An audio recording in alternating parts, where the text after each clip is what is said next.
we will start with Mike Tomlin, who remains a topic of conversation, even though we know that topic of conversation always comes with okay, guys, let's relax. Let's get realistic about the situation. But now it is, can the Steelers trade Mike Tomlin? He has a no trade clause in his contract, but people still want to bring it up and act as if this is the year that if the Steelers lose in the first round of the playoffs, if they go 8 years without a playoff win, the Pittsburgh Steelers will move on and say, well, it was a good time, but it's time for a change. You could have an opinion on that. You could have an opinion against that.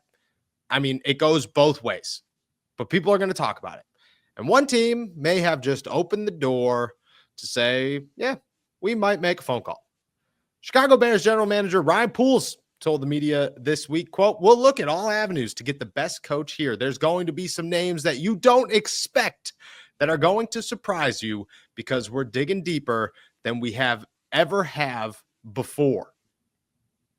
I would imagine that means at least bare minimum a phone call to general manager Omar Khan to say, hey, pal, we've done business before. We have talked trade many times. Remember Chase Claypool? We try not to. You guys probably try to think about him all the time. Maybe we could get something else done. Now, would it happen?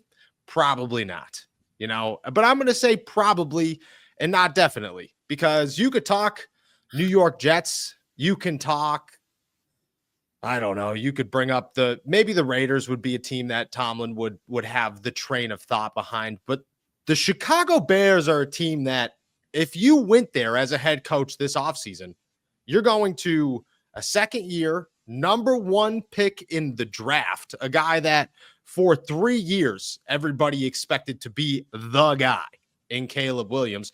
You have a pretty good wide receiver core that doesn't cause issues. Let's remember that one. It is not a wide receiver core that is getting into fights during games. It is not a wide receiver core that is causing all sorts of drama. It is just a good wide receiver core that, yes, maybe turns the ball over in crucial games against the Green Bay Packers in Week 18, but you still end up with a win. You have a pretty solid running game and a developing running back in Roschon Johnson. And on top of that, your defense ain't bad. I would imagine you got full control of that bad boy as well. I'm not saying it's likely. I'm not even saying it's probable, okay? What I'm saying is that if we are going to talk about the teams that could call the Pittsburgh Steelers and offer them comparable compensation to say, hey, this is what we will give for Mike Tomlin. They own, I believe it's the 9th pick in the draft again this year. Maybe it's the 10th, somewhere around there, which is a great deal for the Pittsburgh Steelers. Plus, you'd probably get a little bit more.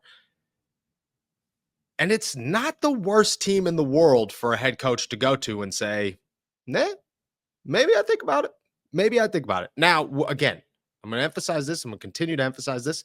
I do not believe that it would happen. I'm just saying Chicago seems like the top of the tier in my eyes. Maybe Vegas is number one, but I think Vegas has way too many holes.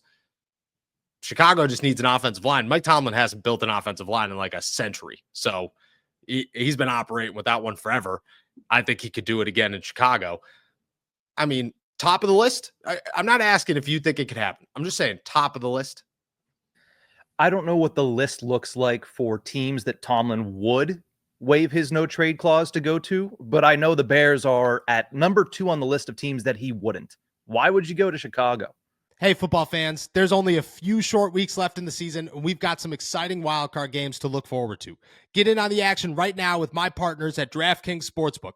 They're offering all new customers $200 in bonus bets instantly after betting just $5. Don't let this slip away. Download the DraftKings app now and sign up using our code ALLSTEELERS.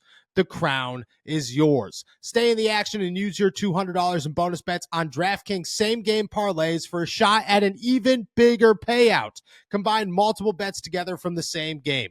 Love the thrill of betting?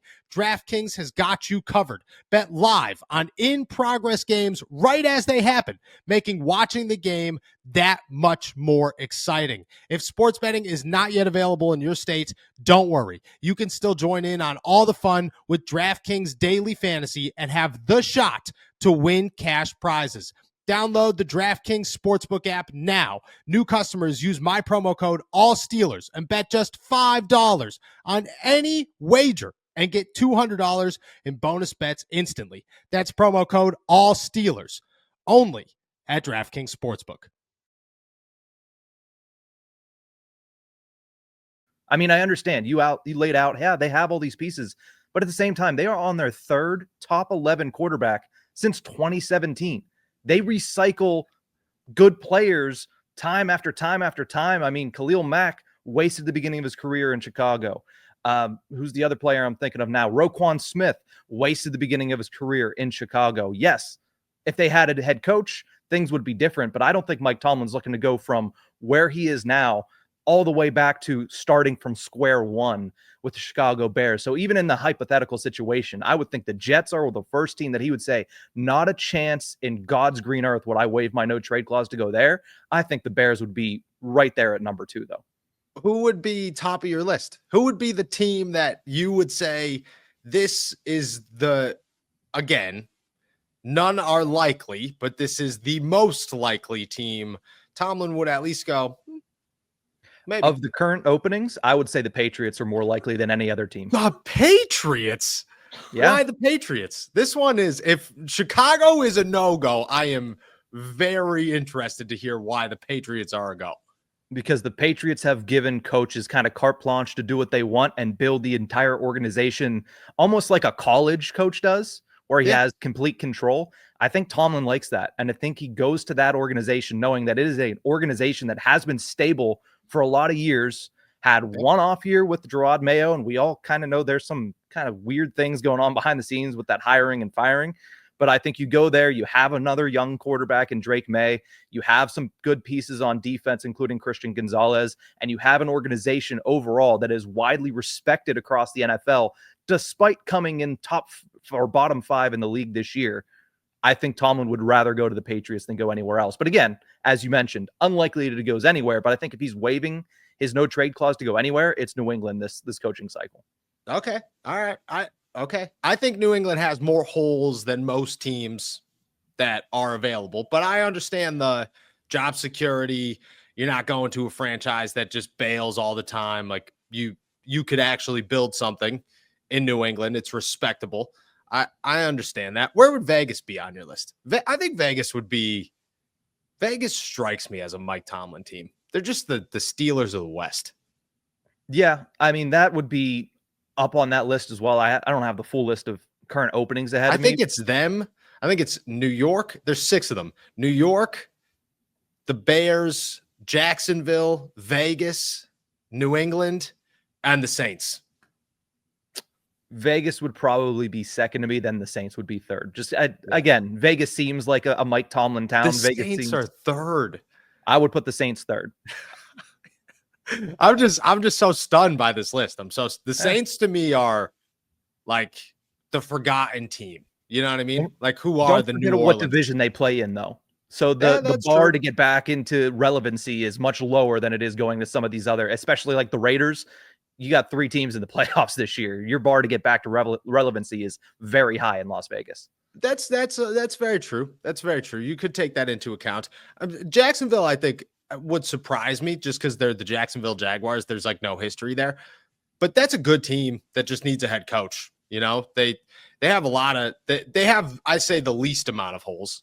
Obviously holes. They're a bad football team, but they have a quarterback, they have a running back, they have a wide receiver, they have a couple of pieces on their offensive line, not all of them, but a couple. Their defense is very but if Mike Tomlin's going to take on a project, he'd much rather take on a defense than an offense. Okay. I think I would replace Jacksonville. I think I'd go New England because I agree with you. I think that makes sense for Tomlin. New England, Raiders, Chicago, Jacksonville, Saints. The Jets aren't even on the list. They're, And Tomlin would laugh so hard at anybody saying, "Oh, what about the New York Jets and Mike Tomlin?" No, if Omar Khan came to him in the facility, because that's how that conversation would go, and say, "Hey, guess who called today? Woody Johnson." That would be his response. That would be his response every single time. It would never happen. But Chicago Bears, I would say they've opened the door.